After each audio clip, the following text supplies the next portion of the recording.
Yep, that's me. You're probably wondering how I ended up in this situation. The inevitable has happened.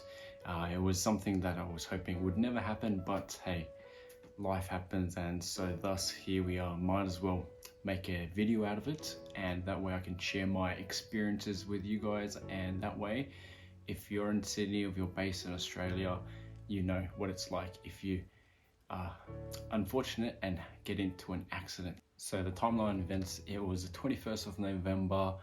I was on my way, just driving casually. I was heading towards a traffic light. The light goes red, and like any good person, I stop. But unfortunately, the bloke behind me, he just straight up just rammed me. Just didn't even stop. So I was the second car in there, and it was a 3-car, I guess, pile-up. But hey, me being in the middle, I get hit from behind, and then that way pushes me into the car in front. But there was not that much damage to the car in front or to my front bumper, but the back of my car, yeah, it took a beating.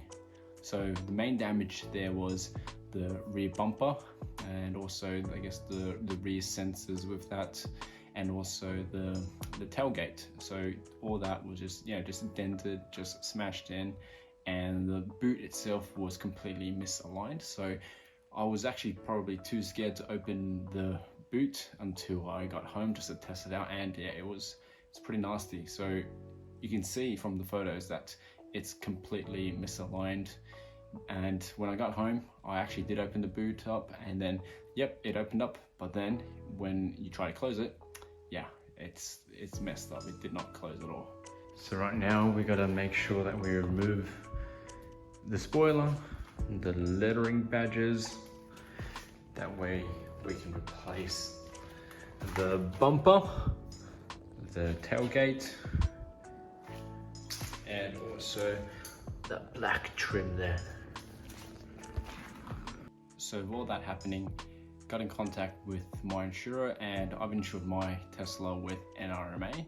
Now, there's a damn good reason why you got to make sure that you're with a good insurer, and I'm really glad that, hey, I forked out a bit extra and went with NRMA instead of going with some sort of cheap alternative, because I'm pretty sure that I would have had a lot more difficult of a time if I went with a cheaper insurer. Whole claims process online, that's really easy, really sweet. And basically after I get in contact with them, NRMA, they sent me to MotorServe. So I went to MotorServe in Milpera. So I went there the next day. So we're talking about the 22nd of November now. So with MotorServe, it was just like a pre-assessment center, so they weren't a body shop or anything. So I went there, and then they checked out the car, and then they sent me off to a Tesla approved body shop. So one of the good things with, I guess, having a Tesla is knowing that, hey, no matter where you go, no matter who you're insured with, you're going to get the car fixed properly, because it's going to be going to a Tesla approved body shop. So they sent me to Exclusive Bodyworks, and that was located in Clyde. So apparently one of the worst things with Tesla is that they're really bad in terms of logistics and backlog of parts getting delivered on time. So I was initially told that there was going to be a 6 to 8 week wait just on the delivery of parts, and then we're in the end of we're in the end of November right now. So what that means is by the time that I actually get the parts in, we're already going to be well into Christmas in December. And then with the body shop, they go through, just a shutdown during that period, and then they won't open again until early January, which is when you're actually watching this video right now.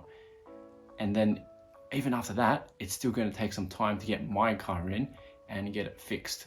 So, I asked them like, hey, what's the likelihood, what's the probability of actually having this, done a bit earlier? And hey, it's no dice there. So it was not going to get done any earlier, and just my luck, I had a Brisbane road trip coming up, and I was going to be without my main car, which is really sucky. And then pretty much at this point I'm like, far out, bro, my worst nightmare, worst Tesla nightmare has come true. The only thing I was ever worried about with this car was not getting stranded without a charge in the middle of nowhere. You know, it wasn't to do with people hating on you because you're driving a Tesla. It was actually to do with getting into a car accident and knowing that it could take months to get the car fixed, get you back on the road. So my worst nightmare had come true, and I'm like, okay, well, there's nothing else I can do. You know, just gotta roll with it. But thankfully, with our NRMA, they actually helped and got me a rental car for that period. And then on the following Monday, I get a phone call. I get a phone call from Exclusive Bodyworks. They're like, ring me up. I'm like, hey Derek, got some news for you. We've got the parts in. At that point, I was like, what the heck?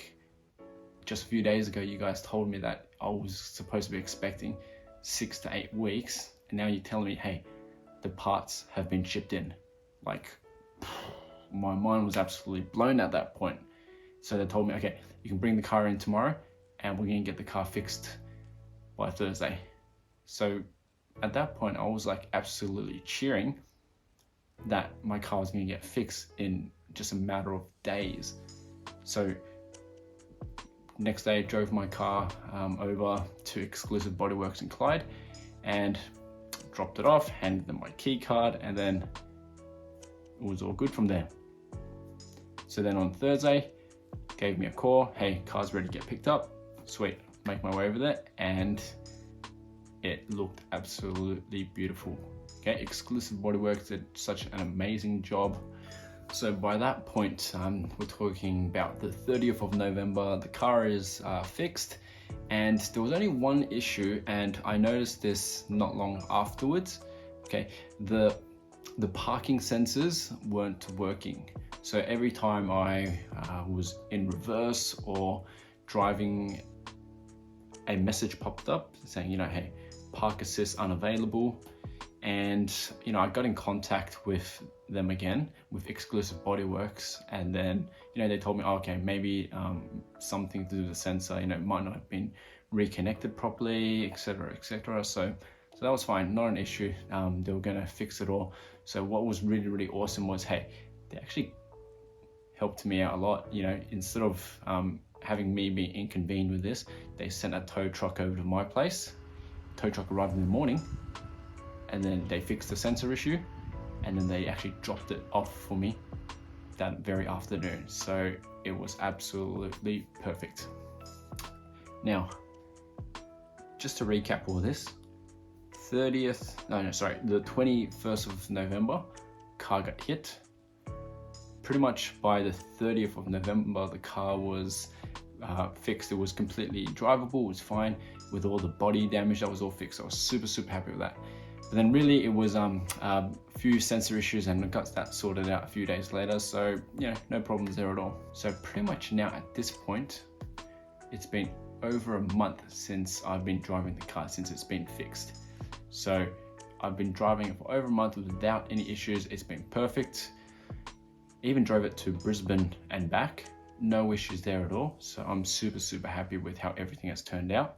And the thing is, I think my experience, although very fortunate for me, I don't think that's the, I guess, general experience that most people would expect, especially when you own a car like a Tesla, where parts are hard to get and you're going to be waiting a lot. The main things I learnt, okay, I'll sum it up as 3 main things. Number 1, if you own a Tesla, make sure you have it as a second car, okay? Unless you've got access to another car, like either hire cars with your insurance policy, or at the very least, you know, make it a second car. That way, if there are ever any issues, you've got a backup car. Number 2, your insurance is actually super, super important. Don't go with the cheapest insurer there is, okay? It's worth it to pay a little bit more to make sure that your insurer is the one that's fighting for you, okay? Because one thing I didn't mention was that the person who hit me was uninsured. They didn't have an Australian driver's license. So thankfully I didn't have to deal with any of that. Okay, NRMA are going to be the ones that are going to be chasing after this person, so don't need to worry a single thing about that. And with a proper insurer, okay, they're going to look after you, provided that you've given them all the correct information, you haven't lied about anything. They're going to look after you. You're paying them money for that. They're not going to try and weasel their way out of helping you out and paying your claims and all that, etc. And also, I had a pram and baby seat in the car as well when we got hit, so thankfully insurance actually covered that as well. So another bonus, for make sure that you go with a really good insurer. Yes, everyone's going to have their horror stories, but hey, whatever, I had a good experience. The third thing, okay, I would say at this point, whenever you are doing your insurance policy, and when they ask you if you want to pick a preferred repairer, you usually have to pay a bit more on top for your premium. If you're driving a Tesla, do not check that box.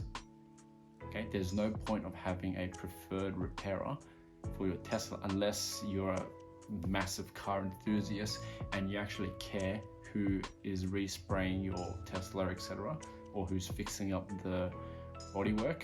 Okay, unless you actually have a specific, smash repair shop, okay, body shop in mind, don't worry about it, because in Sydney there's only a handful of body shops that will actually be able to fix your Tesla. So they're not going to send your car off to Joe Blow down the road, okay, because Joe Blow down the road doesn't have access to all the Tesla parts and the logistics that's required, okay, and all the training that's required from Tesla themselves. So pretty much anyone who you go to, who they send you to, is going to be good. Like the one I went to, Exclusive Bodyworks, they are a Porsche certified collision center, and they also specialize in Rolls Royces. Like, mate, I can't afford a Porsche or a Rolls Royce, but my car's getting fixed by the same people and the same technicians who work on Porsches and Rolls Royces on the daily. Do I have to pay extra for that? No. So keep that in mind. So I hope you guys enjoyed that Tesla car accident insurance experience that I had. Remember, I'm based in Sydney, Australia. Everybody's going to be different, but that was my experience and I'm very, very happy with how everything went down. Okay, now just got to make sure that I watch out for all the crazies on the road. Right, so subscribe, comment below, okay, especially if you've been in a car accident with your Tesla as well. I'd love to hear, what your experience was like, because I've heard of many, many anecdotes that it was not a fun time. Yeah, that's how it is sometimes. All right, guys, thanks for watching, and I will catch you guys later on the next video. Cheers.